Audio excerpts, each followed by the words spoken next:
की श्रृंखला में हम लोग शेरशाह सूरी पर चर्चा करेंगे। भारत में बाबर ने मुगल साम्राज्य की स्थापना की, किंतु उसके उत्तराधिकारी हुमायूं को 1540 में बिलग्राम के युद्ध में शेर खां ने पराजित करके मुगलों को भारत से बाहर खदेड़कर द्वितीय अफगान राज्य का मार्ग प्रस्तुत किया, जिसका संस्थापक शेरशाह सूरी को या शेर खां को दिया जाता है। शेरशाह सूरी का जन्म 1486 में नारनौल में हुआ। उसका मूल नाम फरीद था।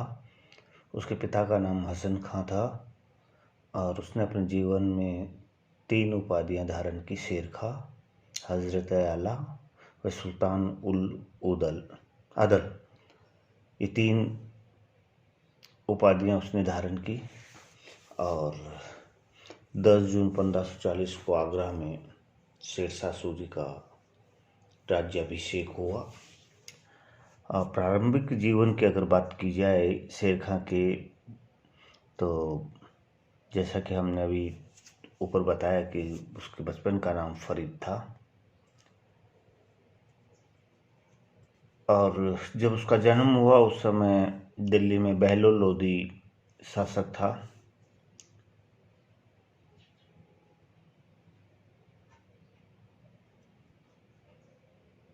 शेरशाह सूरी के पूर्वज मूलतः अफगानिस्तान के निवासी थे और बहलोल लोधी के समय आजीविका खोजने के लिए भारत आए थे। सबसे पहले पंजाब के बजवाड़ा नामक स्थान पर निवास किया और यहीं पे हसन खां को हिसार फिरोजा की जागीरदार जमाल खां सारंग खानी के यहाँ नौकरी मिल गई। कुछ समय पश्चात जब सिकंदर लोधी के समय जमाल खां को जौनपुर की सूबेदारी प्राप्त हुई,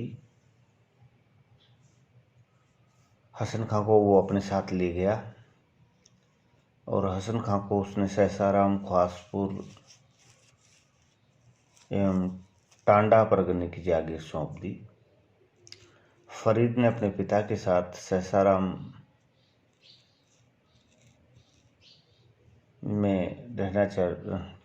में रहा और हसन खां की 4 पत्नियां और 8 पुत्र थे। फरीद व निजाम पहली पत्नी से तथा सुलेमान व अहमद उसकी चौथी पत्नी से थे। हसन खां अपनी चौथी पत्नी व उसकी संतानों को से अधिक लगाव रखता था। इस कारण फरीद का प्रारंभिक जीवन बड़ा दुखदायी रहा और पक्षपात व्यवहार से असंतुष्ट होकर फरीद जौनपुर चला गया। जौनपुर में उसने शिक्षा ग्रहण की और उसके पश्चात उसने अपनी बुद्धि और प्रतिभा के कारण अपने पिता के आश्रयदाता जमाल खां को प्रसन्न कर लिया, उसका विश्वास पात्र बन गया। एक बार जब हसन खां जमाल खां से मिलने जौनपुर गया तो उसे फरीद खां की योग्यता का ज्ञान हुआ। इसी समय जमाल खां ने पिता एवं पुत्र के मध्य समझौता कराया और फरीद अपने पिता के साथ सहसराम चला आया। पिता के साथ सहसराम आने के बाद फरीद को सहसराम और ख्वासपुर जिला शाहाबाद की जागीर प्रदान की गई। 1497 से 1518 तक फरीद ने पिता की जागीर की देखभाल की और इस दौरान उसने शासन प्रबंध को व्यवस्थित किया, प्रशासनिक अनुभव प्राप्त किया।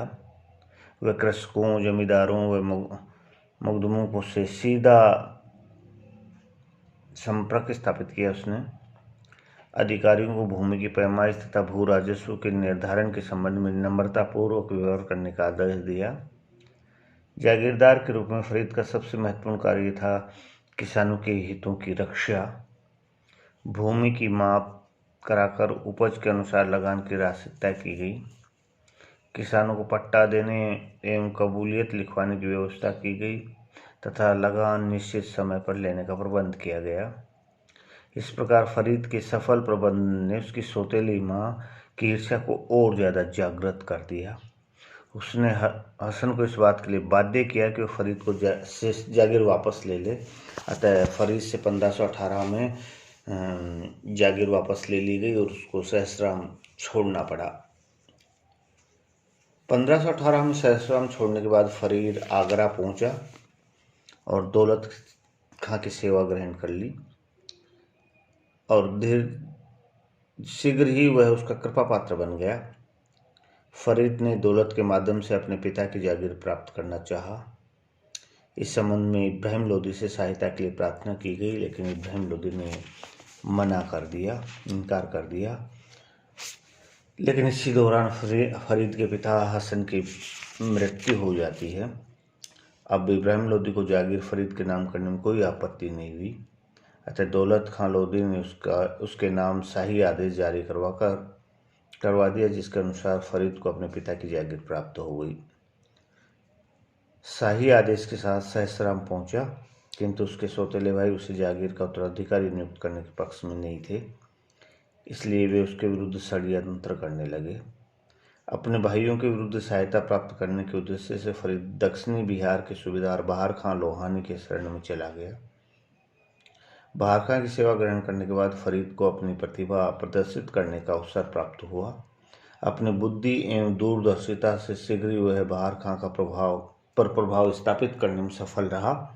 एक दिन शिकार खेलते समय फरीद ने एक शेर मारा।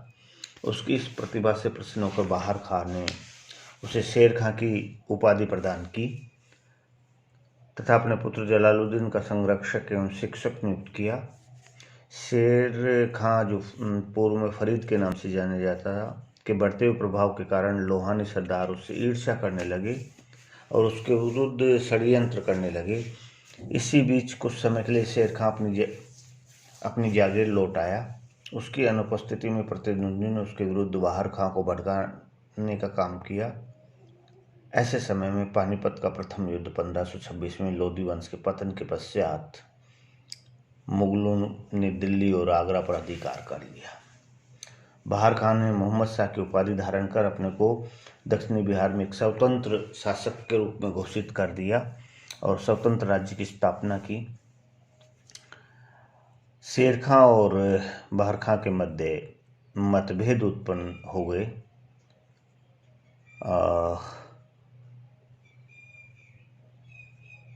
उसका परिणाम ये हुआ कि बहार खां ने शेर शाह की जागीर को विभाजित करने के उद्देश्य से चौंध के जमींदार मोहम्मद खां सूर को नियुक्त किया।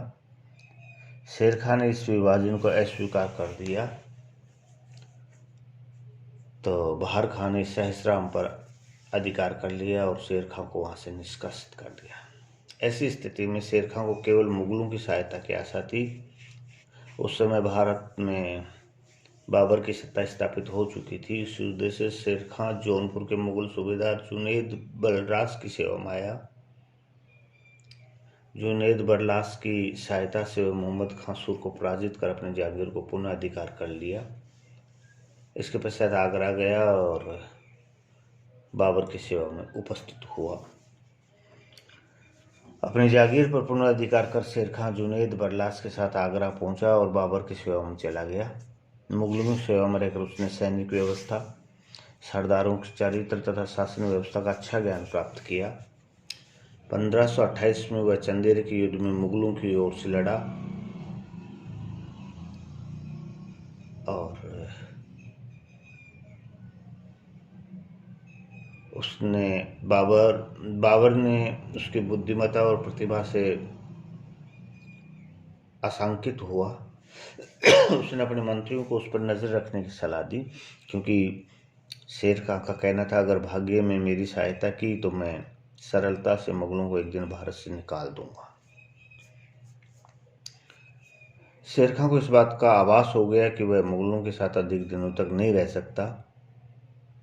अतः अवसर पाते ही वह वहाँ से भाग निकला और पुनः मोहम्मद शाह की सेवा में चला गया।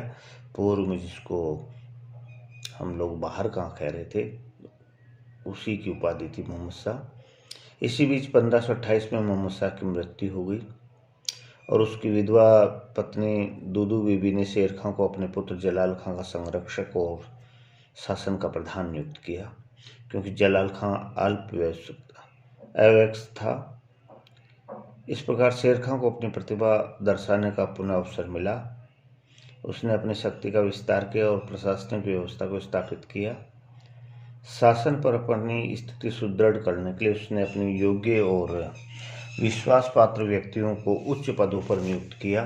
फलतः दक्षिणी बिहार में उसका प्रभाव स्थापित हो गया। इसी बीच 1529 में सुल्तान इब्राहिम लोदी का भाई महमूद लोदी दक्षिणी बिहार आया। बिहार के अफगान अमीरों ने उसे अपना नेता स्वीकार कर बाबर से अंतिम संघर्ष के लिए आमंत्रित किया था। महमूद लोदी ने जलाल खां को अपने संरक्षण में लेकर दक्षिणी बिहार का शासन अपने हाथ में ले लिया। वह बाबर से युद्ध की तैयारी में लग गया। शेर खां इससे सहमत नहीं था, क्योंकि उसे ज्ञात था कि मुगलों को पराजित करने का अवसर अभी नहीं आया है। किंतु बाद में अफगानों अमीरों के दबाव में महमूद लोदी का साथ देने के लिए तैयार हो गया। 1529 में बाबर ने घाघरा के युद्ध में अफगानों को पूरी तरह पराजित किया। महमूद लोदी रणक्षेत्र से भाग गया। शेर खां ने बाबर की अधीनता स्वीकार कर ली। अतः बाबर ने जलाल खां को दक्षिणी बिहार का शासक एवं शेर खां को उसका सहायक स्वीकार कर लिया। इसी बीच जलाल खां की माता दूदू बीबी की मृत्यु हो गई। जलाल खां अभी भी अल्पवयस्क था। फलस्वरूप दक्षिणी बिहार की सारी शक्ति शेर खां के हाथ में आ गई। शेर खां की बढ़ती हुई शक्ति के प्रभाव के कारण उसके प्रति लोहानी सरदारों की ईर्ष्या जागृत हो गई। अतः इसे नियंत्रित करने की योजना बनाने लगे। इसके लिए उन्होंने बंगाल के शासक नुसरत शाह से सहायता मांगी। उस समय उत्तरी बिहार पर नुसरत शाह का अधिकार था। यहाँ का सूबेदार मखदूम आलम था, जो नुसरत शाह का संबंधी था। शेर खां ने चालाकी से मखदूम आलम को अपनी ओर मिला लिया। 1529 में नुसरत शाह ने दक्षिणी बिहार पर आक्रमण किया, किंतु वह पराजित हुआ। शेर खां की शक्ति में और वृद्धि हुई। तत्पश्चात लोहानी सरदारों ने उसकी हत्या का प्रयास किया, किंतु इस बार भी वो असफल रहे। अंत में लोहानी सरदारों ने जलाल खां को लेकर बंगाल चले गए। शेर खां का रास्ता साफ हो गया। अब वह दक्षिणी बिहार का शासक बनने के पश्चात राज्य विस्तार करना उसने प्रारंभ किया। 1530 में उसने चुनार के दुर्ग पर अधिकार कर लिया और दुर्ग के मृत हवलदार ताज खां की विधवा लाड मलिका से विवाह कर लिया। लाड मलिका से विवाह के बाद शेर खां को अपार संपत्ति प्राप्त हुई और 1531 में बाबर के उत्तराधिकारी हुमायूं से संघर्ष प्रारंभ हुआ और 1531 से लेकर 1540 तक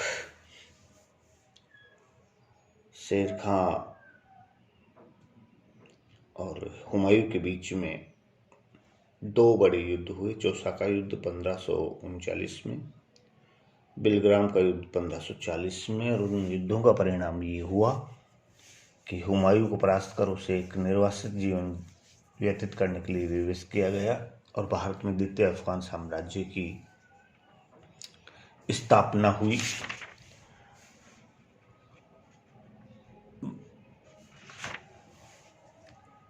कन्नौज के युद्ध में हुमायूं को पराजित करने के बाद शेरशाह का दिल्ली और आगरा पर अधिकार हो गया। 10 जून 1540 को आगरा में अपना राज्याभिषेक करवाया। भारत में द्वितीय अफगान साम्राज्य की स्थापना की। शासक बनने के साथ ही शेरशाह के सामने कई समस्याएं थी और उनमें प्रमुख थी मुगलों का पुनः प्रवेश, इसके अतिरिक्त उन सभी प्रदेशों को जीतना था जो इससे पूर्व मुगलों अथवा लोदियों के आधिपत्य में थे। और तीसरा, एक सुदृढ़ प्रशासनिक व्यवस्था स्थापित करने के लिए उसे अन्य प्रदेशों को विजित करना था। सर्वप्रथम पंजाब की ओर अपना ध्यान आकर्षित किया, जो उस समय कामरान के अधिकार में था, हुमायूं के भाई कामरान के अधिकार में था, और उसने सफलतापूर्वक पंजाब पर अधिकार कर लिया। हुमायूं के पलायन के बाद भी सीमांत प्रदेशों से मुगलों के आक्रमण का खतरा था। इस उद्देश्य से शेर खां बोलन दर्रे और पेशावर से आने वाले मार्गों को सुरक्षित रखना चाहता था। सबसे पहले उसने प्रमुख बलूची सरदारों इस्लाम खां, फतेह खां व गाजी खां को अपने पक्ष में लिया। इससे कुछ उसे सुरक्षा प्राप्त हुई। अब उसने गोखरों को समाप्त करने का निश्चय किया। गोखरों मुगलों के प्रति वफादार थे तथा इनका प्रदेश झेलम व सिंध नदी के उत्तर में स्थित था। शेरशाह ने गोखरा प्रदेश पर आक्रमण कर उसे विजित कर लिया और अन्य गोरखों को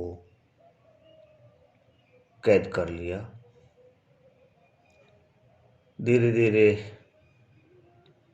विद्रोह चलता रहा अंदर ही अंदर, लेकिन पश्चिमोत्तर सीमा की रक्षा के लिए उसने रोहतासगढ़ नामक एक विशाल दुर्ग का निर्माण करवाया।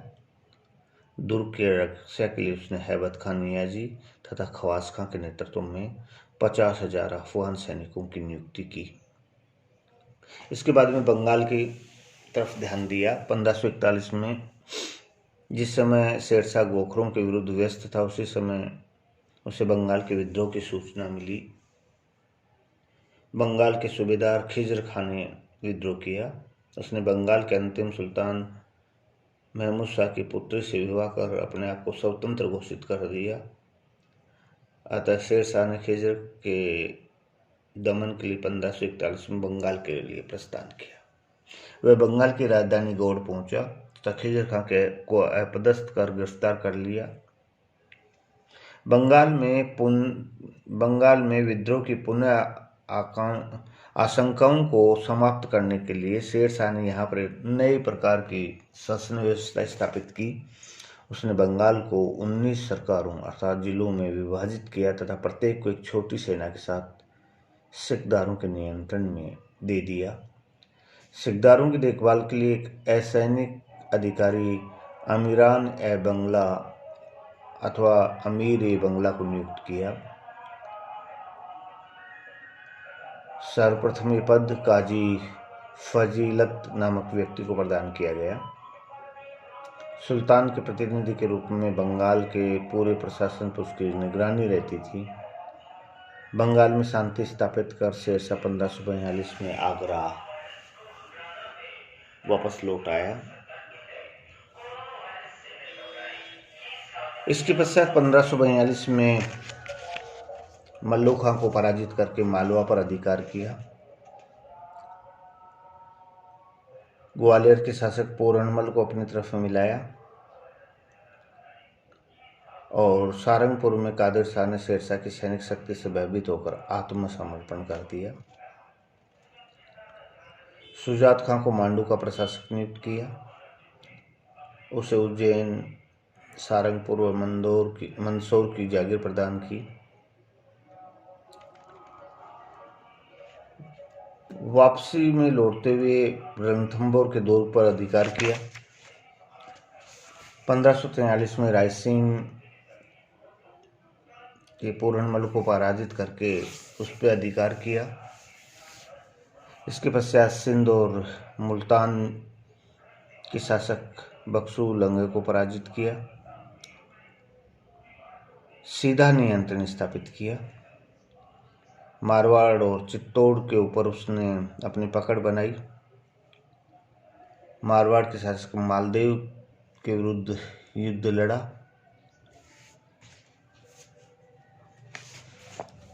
राजपूत पराजित हुए और राजपूतों की वीरता से प्रभावित होकर शेरशाह ने कहा था कि मैंने मुट्ठी भर बाजरे के लिए दिल्ली का साम्राज्य अपने हाथों से खो दिया था। शेरशाह ने मारवाड़ की व्यवस्था का भार खवास खां व ईसा खां को सौंपकर चित्तौड़ की ओर प्रस्थान किया। उस समय चित्तौड़ में उदय सिंह का शासन था, जो अल्पवयस्क था, और बिना युद्ध किए ही चित्तौड़ ने आत्मसमर्पण कर दी। चित्तौड़ की प्रशासनिक व्यवस्था का जिम्मा शमशेर खां, मियां अहमद, सरवानी व हुसैन खां गुलजई को सौंपकर कालिंजर के लिए प्रस्थान किया शेर खां ने, और 22 मई 1545 को कालिंजर की विजय की, ये अंतिम विजय थी उसकी।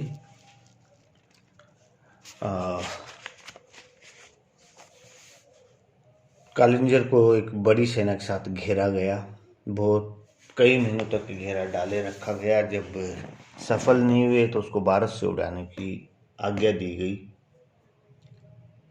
और उसी समय बारूद के ढेर में आग लगने से शेरशाह सूरी भी जल गया। अंततः 22 मई 1545 को शेरशाह की मृत्यु हो गई और कालिंजर को भी फतेह कर लिया गया।